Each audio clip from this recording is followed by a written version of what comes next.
Isang buwan mula nang huling makita ang beauty queen na si Catherine Camilon, sinampahan na ng reklamo ang 4 na sospek kaugnay sa kanyang paglaho. Kabilang sa nahaharap sa reklamong kidnapping at serious illegal detention, si Police Major Alan De Castro, 40 anyos. Karelasyon umano ni De Castro ang biktima. Yan po ay na-validate natin sa isang statement ng isang beauty contestant din na kaibigan ng biktima. At doon nga sa kanilang binigay sa ating mga combination ng exchange of messages sa Messenger.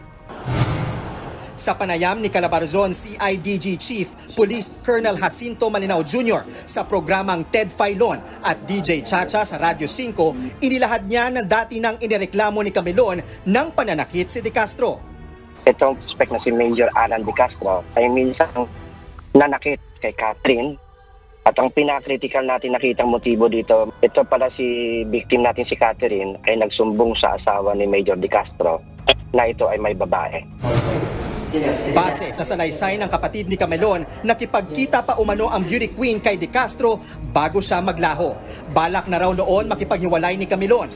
Kasalukuyang nasa restrictive custody ang pulis na sospek habang gumugulong ang investigasyon. Nauna na siyang tumanggi sa paratang at iginiit na naka-duty siya noong oras na mawala si Camilon. At large naman ang isa pang sospek na kinilalang si Jeffrey Ariola Magpantay. Si Magpantay umano ang tumatayong bodyguard at personal driver ni De Castro. Natukoy si Magpantay sa CCTV footages at testimonya ng 2 testigo. Kabilang umano si Magpantay sa nakitang nagsakay sa duguan noong si Camilon sa isang SUV. Civilian po itong si Mr. Magpantay po, at siya po yung in-identify ng mga witnesses po na tinutukan ng barel na nakitang nagsasakay po doon sa Red CRV po na na-recover natin. Ayon sa PNP, nakuha sa sasakyan ng mga hibla ng buhok at dugo na pinaniniwalaang kay Camilon. Isa sa ilalim pa sa DNA testing ang mga nakuhang ebidensya. May 2 pang sospek sa pagkawala ni Camilon pero di pa tukoy ang kanilang pagkakakilanlan. Aabot na sa 250,000 pesos ang pabuya para sa mga makakapagturo sa kinaroroonan ng biktima. Sa ngayon, hindi pa masabi ng PNP kung buhay o patay na si Camilon. Allegedly, before mawala si Miss Camilon, ay siya yung kakatagpuin niya. Gusto nang makipaghiwalay kay Major Alan De Castro. And maybe this is one of the reason siguro bakit nag-out.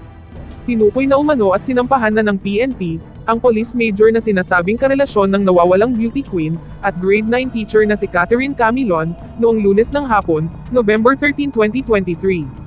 Inilantad na umano ng mga kapulisan ang pagkakakilanlan ng mga kalalakihang sangkot sa pagkawala ng Miss Grand Philippines 2023 candidate na si Catherine Camilon, kabilang na ang isang police major na sinasabing karelasyon ng nawawalang biktima. Nagharap na ang Criminal Investigation and Detection Group o CIDG-4A ng kasong kidnapping and serious illegal detention sa Provincial Prosecutor's Office ng Batangas laban sa police major na itinuturong karelasyon ni Catherine. Sinabi ni PNP Public Information Office, Chief Police Colonel Jean Fajardo, sa isinagawang press briefing kahapon sa Camp Crame, na ipinagharap na ng reklamo si Police Major Alan Avina De Castro, na sinasabing karelasyon ni Camilon, gayon din si Jeffrey Ariola Magpantay, at 2 pa umanong John Dos. Around 1:30 PM, nakapag-refer na ng kaso ang Regional Director Unit ng Criminal Investigation and Detection Group o CIDG ng kaso ng violation of Article 261 of the Revised Penal Code, particularly kidnapping and serious illegal detention, dyan sa office ng Batangas Provincial Prosecutor's Office, against Major Alan De Castro, at isa pong nagngangalang Jeffrey Ariola Magpantay, at 2 pa pong John Dos, pahayag ni Philippine National Police PNP spokesperson Colonel Jean Fajardo. Yun pong assisting prosecutor will have at least 10 days to evaluate whether these cases referred by the CIDG will reach the stage of preliminary investigation. Sa ngayon, as we speak, ay pini-prepare ng RFU-4A ng CIDG yung ilan pa pong dokumento para to support itong case na ini-refer nila before the Prosecutor's Office of Batangas, ayon kay Fajardo. Ang suspect na si Police Major Alan De Castro, na nakatalaga sa Calabarzon PRO-4A, ang sinasabing boyfriend ni Catherine Camilon, at ayon sa kaibigan ng beauty queen, ay huling ka-text ng dalaga bago ito nawala noong ika-12 ng Oktubre. Sa kasalukuyan, ay under restrictive custody ito sa kampo sa PRO-4A. Habang ang isang suspect naman na si Jeffrey Ariola Magpantay, ay ang taong tinukoy ng dalawang lumutang na witness, na nakakita habang inililipat ang isang duguang babae, mula sa Nissan Juke na huling minaneho ni Catherine, patungo sa kulay pulang Honda CR-V. Sa kasalukuyan, inaalam pa ng Philippine National Police Forensic Group o PNPFG, kung ang mga nakuhang hibla ng buhok, mga mantsa ng dugo at fingerprints, sa nakuhang kulay pulang Honda CR-V, ay pagmamayari sa nawawalang biktima na si Catherine Camilon. Nakakuha po tayo ng confirmation na ito pong mga hair strand, possible hair strand at blood sample po na nakuha po doon sa recovered CR-V at magmamatch po ito sa DNA for any person for that matter. This will definitely provide us additional evidence po to strengthen the filing of cases po. During the processing ng Regional Forensic Unit ng Forensic Group, ay may mga nakolekt sila na mga hair strands sa red CR-V na na-recover, at mga possible blood samples, ganun na possible na mga prints. So lahat rito ay dumadaan sa proseso ng FG, at nakipag-ugnayan na rin ang CIDG-4A sa pamilya, para makakuha ng mga DNA samples nila, at para mai-compare sa mga na-lift na mga forensic evidence doon sa na-recover na CR-V. Well, ang description po nung dalawang witness po ay red Honda CR-V. Ito pong na-recover na abandon po ay red Honda CR-V.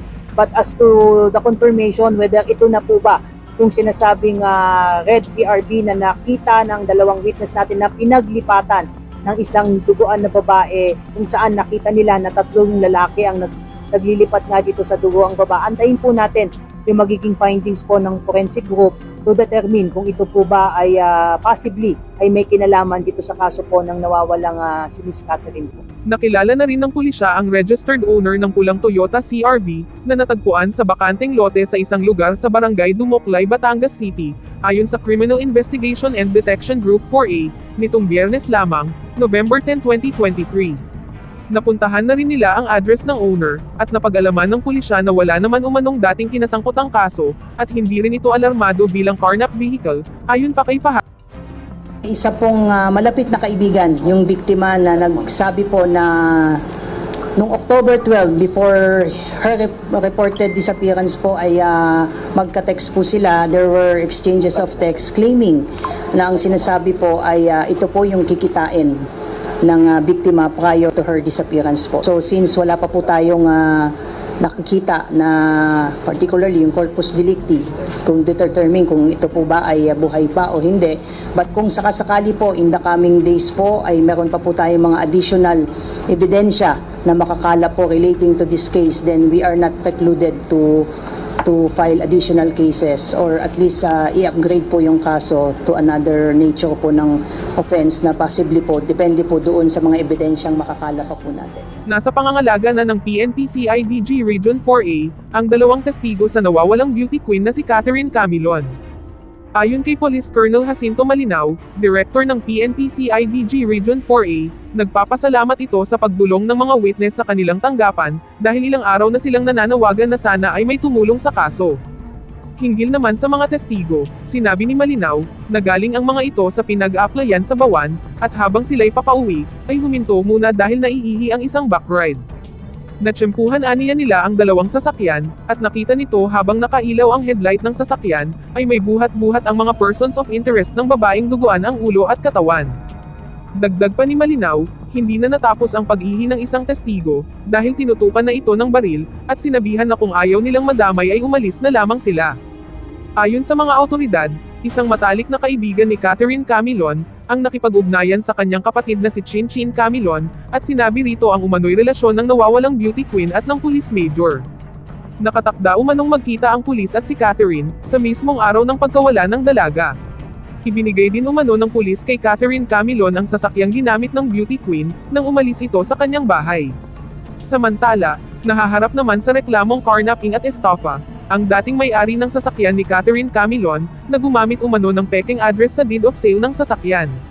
Ayon sa pulisya, hinala nila na sangkot sa carnapping group ang dating may-ari. Ang reward para sa impormasyon sa lokasyon ni Catherine Camilon, ay kasalukuyang nasa 250,000, kung saan ang pondo ay nagmumula sa Batangas Vice Governor Mark Livesty. Hanggang ngayon, ay hindi pa rin nahahanap ng mga pulisya ang biktimang si Catherine Camilon, dahil hindi rin umano nakikipag-cooperate ang police major, kung nasaan na nga ba si Catherine, kung buhay pa nga ba ito o patay na.